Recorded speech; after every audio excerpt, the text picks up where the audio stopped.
ছবিটা সম্বন্ধে তো আমি এখন বললে দর্শক আর দেখবে না, তাহলে বলবো গল্প আমরা জানি।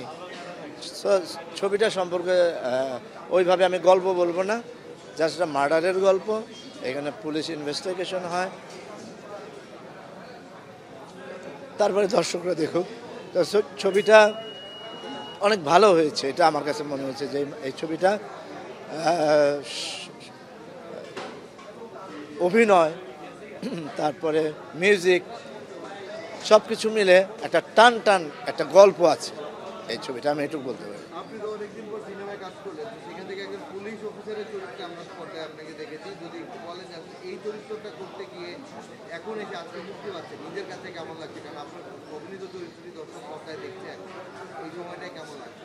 মানে এই বোধটা আসলে এখন আর মানে অনেক ভালো লাগার যে লাগবে, আয় হায় কি হচ্ছে, ও দারুণ, এরকম কিছু না।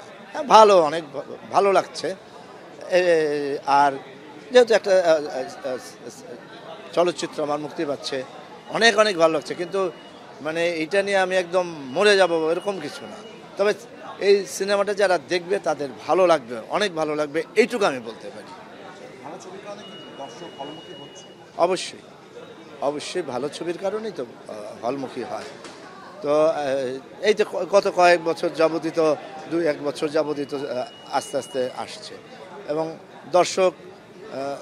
দর্শকের মানসিকতার সাথে যখন একটা সিনেমা আসে তখনই তো দর্শক আসতে থাকে। কারণ এখন এই যানজট, তারপরে এই এত মানুষ, এত কিছু মোবাইল আছে, ওয়েব সিরিজ আছে, অমুক আছে, তারপরে হলে আসছে কষ্ট করে টাকা দিয়ে, এবং টাকা দিয়ে সিনেমা দেখছে।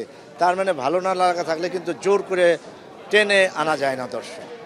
দর্শক অটোমেটিকই আসে, যখন ভালো লাগে আসবেই, যখন ভালো লাগবে না তখন আসবে।